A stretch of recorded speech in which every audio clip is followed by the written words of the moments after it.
Emergency Operations Center with our public safety partners and city departments, overseeing a coordinated response to last night's demonstration. Our goal, as always, is to protect First Amendment rights and ensure the safety of all San Franciscans. Last night's demonstration was larger than Sunday's, and notably, it was significantly calmer. We delivered a clear message on Sunday. We will always protect the right to protest peacefully, but violence and destruction have no place in our city. That message was heard. Throughout the day and night, I was in close contact with organizers of the demonstration. I want to thank them for their leadership and their commitment to keeping the event peaceful. As the march was ending, when most participants had dispersed, a small group broke off and began damaging property. Our officers responded swiftly, made arrests, and ensured the area was secured. Vandalizing local businesses with hateful language, damaging property, is unacceptable. When that happens, law enforcement will take action. I know there is fear and anxiety in our communities. As mayor, I will always protect your right to make your voices heard peacefully. And I will always work to ensure that every resident feels safe in their own city. I want to thank our public safety and law enforcement officers for their effective and professional response. I want to thank our city departments for their coordinated efforts, including the Public Works and OEWD teams who are cleaning up graffiti and damaged property. And I want to thank the community members who raised their voices peacefully and powerfully. While we keep our city safe every day, and we will manage these incidents as they arise, the work of the city continues. I just participated in a pre-planned interagency tabletop exercise to make sure we are prepared in the event of an earthquake. And today, I am introducing legislation to tackle the enduring challenge of RV homelessness with compassion and accountability. No child should grow up in San Francisco forced to live in a car, and no parent should have to raise their children in those conditions. We must give families a better option, and we must provide clean and safe streets for our communities and small businesses. That's what this plan does. This legislation puts in place citywide parking limits of 2 hours for oversized vehicles.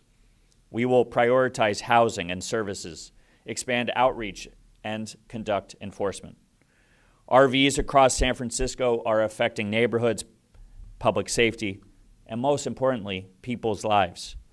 We are changing that starting today. I'd like to introduce SFPD Deputy Chief Derek Liu now.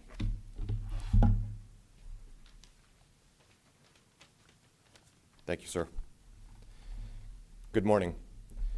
I want to start by saying thank you to all our public safety partners who are joining us today, and thank you to Mayor Daniel Lurie. We've been working closely in coordination since the weekend, planning for anything that might occur. And what you saw yesterday was that planning in action. I want to continue to make it clear that everyone has the right to protest and exercise their First Amendment rights in San Francisco. That has always been one of our city's core values. And yesterday, we saw thousands of people gathering at City Hall and marching through the Mission District, peacefully demonstrating and making their voices heard. Thank you to everyone who showed respect for your community and fellow San Franciscans. That is your right, and the SFPD will always work with you. I also want to thank our officers who have been working hard over the last 2 days. Many are working long hours. You have shown the utmost professionalism. Last night, however, was not without any trouble. As the crowds dispersed, some smaller groups splintered off and began engaging in vandalism and property destruction. As we've said over and over, this kind of behavior has no place in our city.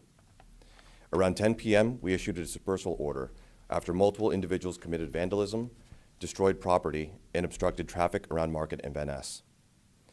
Our officers encircled roughly 80 individuals and made arrests, which assisted us in immediately taking control of the situation. Throughout the morning, we will continue compiling our arrest numbers and have a full tally by the end of the day. This small group of individuals does not represent the thousands of people yesterday who were peaceful and respectful. I want to thank our public safety partners who assisted us last night, including the San Francisco Sheriff's Office and the California Highway Patrol. We will continue over the days and weeks to come to coordinate and prepare for anything that may occur. Make no mistake, we are ready for anything. Finally, I want to tell our immigrant communities that we support you and we are committed to building trust with you. If you witness or are a victim of a crime, you can come forward to the SFPD without fear. Immigration enforcement is the federal government's job. It is not the responsibility of the SFPD, and we have a long-standing sanctuary city ordinance in San Francisco. Again, I want to thank our officers who are working hard every single day to make our city safe. Thank you. I'll turn it over to Assistant Sheriff Carter. Good morning. The San Francisco Sheriff's Office first wants to thank Daniel Lurie for his direction and clarity in public safety, and also for our San Francisco Police Department for working alongside of them in this effort. In order to facilitate people's First Amendment rights for activities scheduled for City Hall and the Mission District, the San Francisco Sheriff's Office has done two things.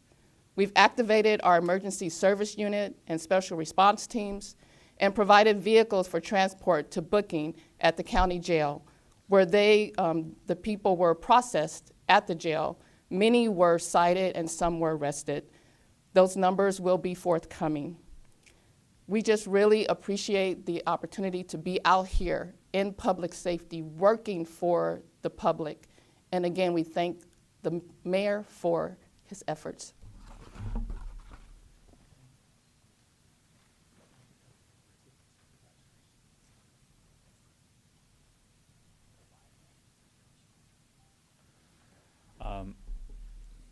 Anyone else? No? Okay. I'm happy to take questions. I want to also just shout out on the RV legislation. I want to make sure I get the names, all the supervisors. We have 5 co-sponsors on it. Supervisor Myrna Melgar has been incredibly supportive, and we will get you the list of all 5 sponsors, but it is a lot of support. I also want to thank Chief Dean Crispin for his work. Many of us were here at the Emergency Operations Center late into the night last night, and Chief Crispin, alongside fire, alongside PD and sheriffs, was incredibly supportive. So thank you, Chief. Happy to take questions. Looks like officers pepper sprayed people at one point last night. I think that drew 80. So can one of you speak to the methods of force that officers used and whether that was done according to protocol and whether you'll be taking a look at that, perhaps? So what I can say is we did deploy less lethal munitions in response to what was going on at that moment in time. I don't have details on that.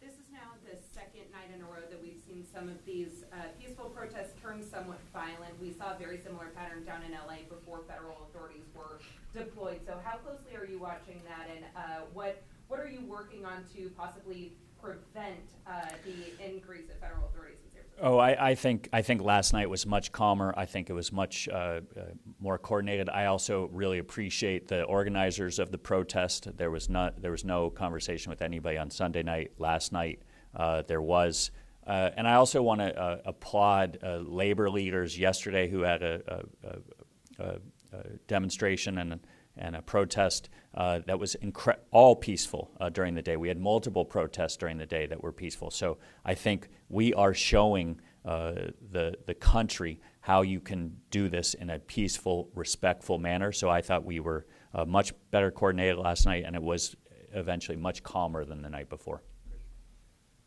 So for on the RV issue, it can be challenging to have somebody who really that's their only possession for many of them. That's their home, and that's what. How can the city incentivize people to give up that safety line for what they often say feels like temporary housing? Yeah, we're going to lead with services. It's a great question, and that is what this legislation does. It leads with compassion. It leads with services. It leads with places where people can live. I have seen the conditions, though, also of those RVs, and many of them are not conditions that are suitable. And so really our legislation, and Kunal is here and can answer those questions as well. Kunal, you want to give a little color? We understand that pairing this 2-hour parking restriction requires us to partner with the families, elderly folks who are in RVs to have a better situation. So we're adding additional outreach capacity, additional housing capacity with new rapid rehousing and interim housing solutions. We're also pairing it with the vehicle buyback program.